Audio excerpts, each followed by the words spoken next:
Media, are you guys ready? Just hold on there. This is an amazing initiative, honestly. 5 years, I remember when Nkiru came to me when she was about to start, just like every other person is like, can she really make it happen? But you have. So I want to congratulate you, and I really want every single person here to give her 3 bosas. Are we ready? Yes, sir. Right, let's go. Bosa, Bosa, Bosa. Well done, Nkiru. Nkiru and I met like 23 years ago. Yes, she was working with me when I was at my previous organization, and she headed the knowledge and best practice department. So I was really proud of her, and I'm proud of what she's become over the last 23 years. I followed her story and her journey, and when she asked me to come and be a keynote speaker, of course, I certainly have to say yes. Before I start, let me recognize, apart from every other person that has been recognized here, the one who is my reason for being, because if I don't do that, I may not have dinner tonight. So I'd like to recognize my wife, who's here with me. Simisola, thank you for coming. Okay, I really appreciate your support. Okay, so let's go straight into it. I'd like to start with this. I want to give us an idea of what our population index is saying. I'm sure most of us already know, right? And then the implications of that index. And then what is society saying? What's the social construct of what we're facing as a nation? Nkiru has done an amazing job by telling us about the macho box, you have to man up. And I guess I've also been guilty of that, to be honest. I've said to my boy, don't cry, you're a man. I've just realized it's wrong. Yes, and then we go into our role as men. What does society expect from us as men, right? And then we finish up with the unbox, okay, which is the man track, isn't it? I know Dr. Kola is going to take us through the book itself in terms of the review of the book, so I won't dwell too much about that. But if we go to the next slide, Nigeria is an amazing country. Who believes me? Is it yes or yes? Yes. Excellent, excellent. In terms of population growth, we're growing at a rate of over 2% year on year. We're currently hovering about 241, 242 million inhabitants right now. Approximately 55.8 of our population lives in the urban areas. There's a huge migration to urban cities, and the average age is about 18 years old, okay? And guess what? The male-female split is almost even. So the more reason why this is important, okay? Let's go, next slide.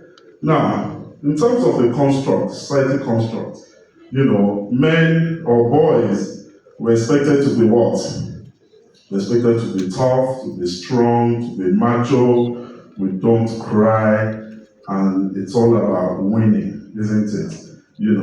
Everything is a competition, and you want to win, you want to make that money, that big breakthrough. That's what society currently teaches us. Yeah? Next one. But guess what? As far as Nkiru is concerned, the BTC has put all that into the hustle trap, which is the macho box, and she's trying to deconstruct that and come up with a new way for us to move forward as boys and as men, which is the man trap. So under the macho box, it's about power, it's about influence, it's about money, right? And it's about control. Okay? Let's go. What does this lead to? The overriding implication is, drugs, toxic environment, there's crime, there's corruption. I have a boy too. My boy is 15 years old now. Yes, so it falls within the age bracket of who we're actually trying to talk about. So what is our role as men? I've tried to summarize it in 3 key pillars. The first one is that we're a pillar we're supposed to be the supportive one, right? We're supposed to be there, the one that they can rely on. We're supposed to be the provider, the one who provides for the wife, for the sisters, for the home, for the family, And then, like I said, we support. We're meant to be supporting the other gender. Now, with Unbox, Inquiry would like us to rewire the psychological architecture of men, right? We have to rewire the psychological architecture of men, and I believe there's no better time than now. Why do we need to do this? Simply because there is a clear and present danger between the boys we have and the men we need. I think this statement is also in the book, so this is the reason why we need to do this. Now, if you pause and reflect for a minute, I have two pictures here. I'll just give them imaginary names, right? So let's call her Mary and Joseph, okay? Okay, so Mary, young lady, she's gone to school, she's done well, she's been well brought up, well nurtured, cultured, and she's 28, she's just starting life. And then what happens? She now goes and marries, let's say Jack. Let's call him Jack now. Because I know why. Yes, why? Yes, so marries Jack, but Jack has come from a dysfunctional background. He's not used to all this. For Jack, it's all about control, it's about money, it's about influence, it's about power, it's about greed. Jack has been used and exposed to corruption and all other vices. What do you think will happen to Mary? Big problem. So, Inkiru is exceptionally right. We've got to be intentional about how we train our boys. Because one day, that wonderful, magical girl that we have been training, she will end up in the hands of that guy. So it's very important that from here, and I'm happy there are so many young boys here, you take from today, if you have not started, you will start the process of really being intentional about being the pillar, being the supporter, and the provider for your sisters, and then hopefully for your parents as you get older. Okay? Let me tell you a bit about my story. I come from a polygamous home. My father, Muslim father, Christian mother, he had 4 wives, okay? And I put his picture here, and my mom's picture too. My mother too, she had 8 kids, 7 boys and 1 girl. So, Dr. Tunji, I think you beat us by 1. So you are senior citizen in that area. 7 boys and 1 girl. And the interesting thing is, my sister was actually the first before the 7 boys came. But that my sister, she died at childbirth. Yes. So of course we never got to meet her and interact with her. So my mom had to, take care of 7 of us. I'm a twin, yes, and myself and Taiwo. If you see him outside, I've always said we look exactly the same. And I've said it many times, and I've always warned him, please, whatever you do, don't owe anybody. Yes, because I don't want anything, So, my father was a successful businessman and a politician. Yeah? He was the founder of Shooting Stars, for those who love local football and all that. Okay? Yes, and my mother was a teacher. She later became a trader. But you see this woman, she was a differentiator. Without her, I wonder what we would have become. That's the honest truth. That's the role of a mother, the role of women. And then for boys, but things have changed over the years, right? There's now co-parenting. Men have to play equal, if not even a greater role than the women. are playing. Okay? So, mom taught us a few things. Tough love. She was a disciplinarian to the core. You dare not. And our children, we played both the boy and the girl role, because we didn't have any sisters anyway, right?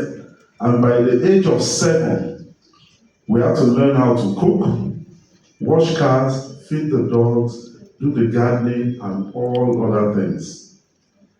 And then my father had this idea of by the time you're 12 years old, he sends you abroad. But you see, those 12 years are the foundational years. You will only go if one, you are well disciplined, cultured, you speak the language, you understand the values. If you don't meet all the criteria that have been set ahead, you do not go anywhere. But once you're 12, you move. When my children have 2 daughters and a son, all 3 of them, and my wife can testify, at the age of 12, they make their way. On one condition, they must have fulfilled all those different criteria. It's not because somebody else is going. No. If you're not ready, you don't go. So, homework, lights out, this was the standard, Like I said, everybody moves abroad. There were no guardrails. At that time, you can imagine, my brother and I, Taiwan and I, was my late brother Ido, my younger one. All 3 of us were living in a house in London, in Maidaville, at such a young age, at the age of 12. No parents, but the values were there. We dare not miss the boat. We had to make them proud. At the age of 16, my father called all of us and he said, you know what? There's one thing I'm going to leave you with. We didn't even know he was going to die 2 years after. He told us at that time. That was in 1986. He died in 1988. 38 years ago now. He said to us at that time, I'm going to leave you with one thing, and that is a honorable name. This name I'm handing over to you, all my children, all 14. No matter what happens, you must never, ever compromise or soil it.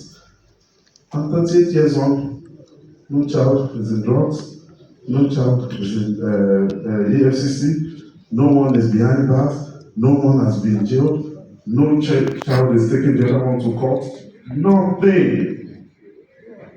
And in his will, he put there that in the eventual unforeseen nature of his death, none of his child is entitled to anything until his youngest child is 25.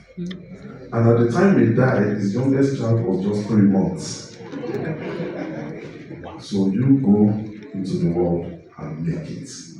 Don't rely on the wealth of your parents. That's what he taught us. Now, fast forward to today, you can see now, many years later, my wife and I, we've been married for 24 years, and we've been together for 29 years.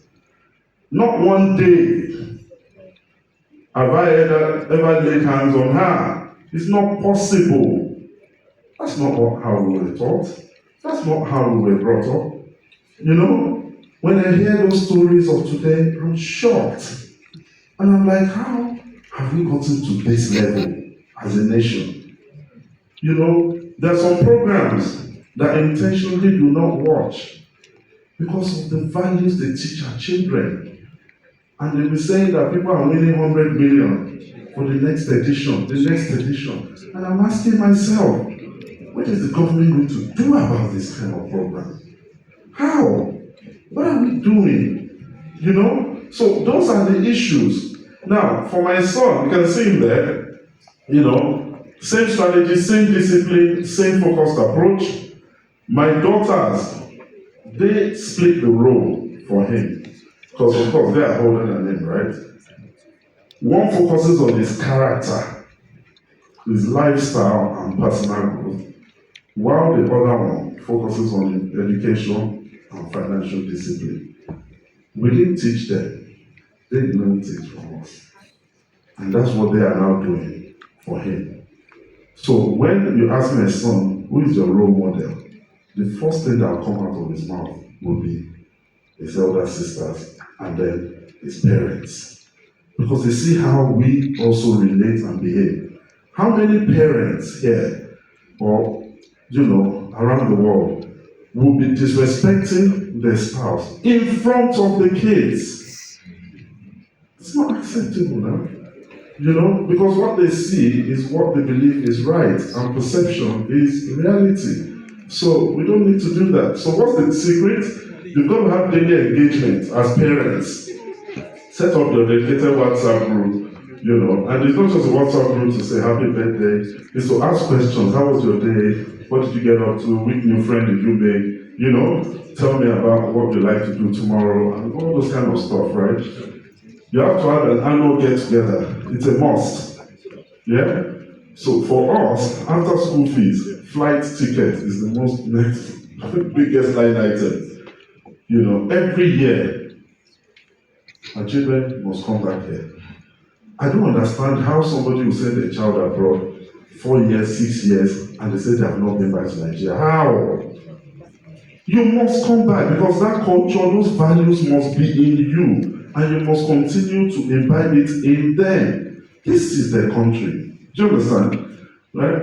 Then we have regular open and frank conversations with my son, especially my wife, anyway. And we do play the good cop, bad cop approach. I'm the baddie. She is the good one. So we can't both be on the same wavelength when it comes to intentionally mentoring and managing him. And then finally here, make your son responsible and accountable for his actions. So if he says that, I want to buy a new pair of trainers, that's a good idea. How much is it? It's 60,000 naira. Okay. Guess what? I'll pay half, you pay half. Daddy, no, that's it. The 30,000, so, but I don't have money. Okay, you work for it. Maybe you wash dishes for the next 1 week. You wash the car. Do you understand? You speak the language. You come up with something that will make them earn that money. So when they eventually buy it, they value it, rather than just giving them those items. Okay? Now, my 10-step recommendation is for parents, you need to start early. You have to also learn and get your children to learn to do things themselves. Enough of this over-pampering of our boys. They have to learn to do things by themselves. You have to monitor weekly with a monthly summary. So you have a program that you follow through. You've got to engage them over and over again. You have to teach your children, teach with compassion, not fear. How many of us, when daddy is coming, they just take off? No, that's wrong. They should be happy to receive you, to welcome you home. So that's for parents, okay? Live above board, constantly be a role model. Know your boys' group of friends. Very, very important. Love unconditionally and love them equally. There's no special child syndrome here. Do you understand? Although my wife says I'm guilty of one of my sister, my daughter is the one that really, she's the one that has your password, what have you, and all that. And I keep saying, no, now, you're all the same.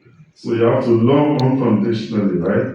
Then reward the good deeds and equally punish the bad behavior. It's got to be both ways.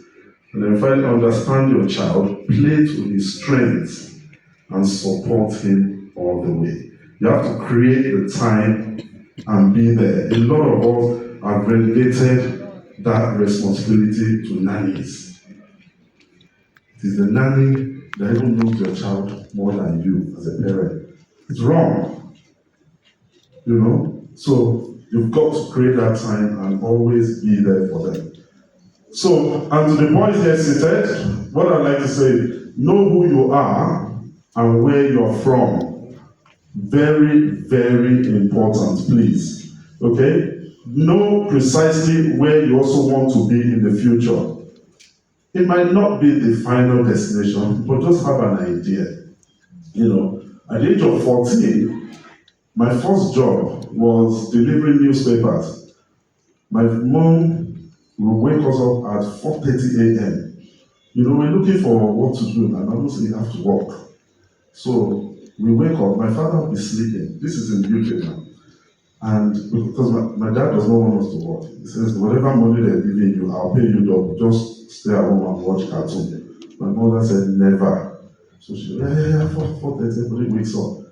On my first day, I came back crying at 6:30 a.m. My mom said, what happened? I said, you sacked me. People said, how? What did you do wrong? So they said, I deliver all the newspapers to the wrong addresses. He said, so where's the money they paid? Because it's cash in hand, daily pay. I said, I was too embarrassed to collect it. She just knocked my head. That comp is still there. That very stupid. At least you collect that one. Did you not work for it? And next time you will learn. From there, I started working in McDonald's, Pizza Hut. We've been through it. So when you see all those fast cars, all those nice houses, they have gone through the trenches. And for the boys here, you've got to go through that journey. Do you understand? And like I always say to young people, you've got to serve before you yourself can be served. You have to, right? So you've got to serve before you can be served. Avoid following the crowd. Watch out for peer pressure. I remember when I was 15, that was Insurance College in Sussex. I was under the tree with some of my friends. 15, and they brought out cigarettes. They said, can you come now? I said, no. My mommy will kill me. They said, kill you? I said, yes, she'll kill me. So I ran back to the dormitory. I never touched cigarettes in my life. How will my mom feel? How will my dad? The shame. So that peer pressure is real. So you've got to watch out for it as boys. Then you have to be truthful to yourself. It's okay to fail, but don't fail all the time. Do you understand? Yeah? And if you need to cry, by all means, go ahead and cry. It's not a problem. Just let it out. Okay? Be ambitious, however, yet what? Realistic. Not to be realistic.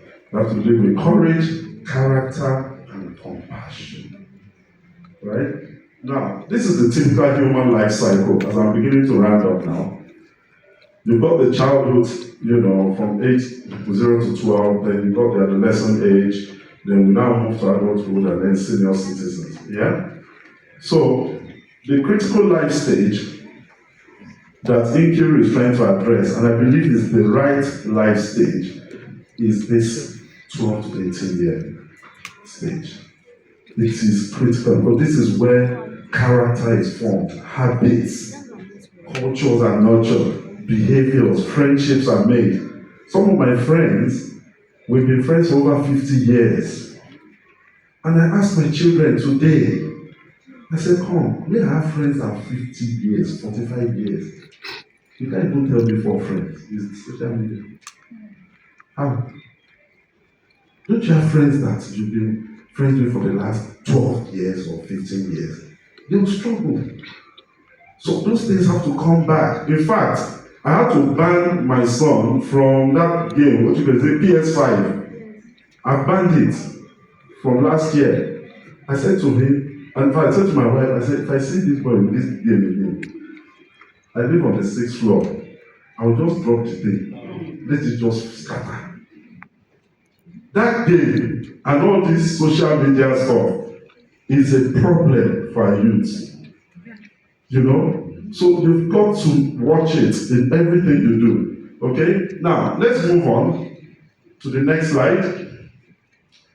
Now, in adulthood, from 18 onwards, you graduate. From graduation, you then go into the job market. That's the typical route for most of us, right?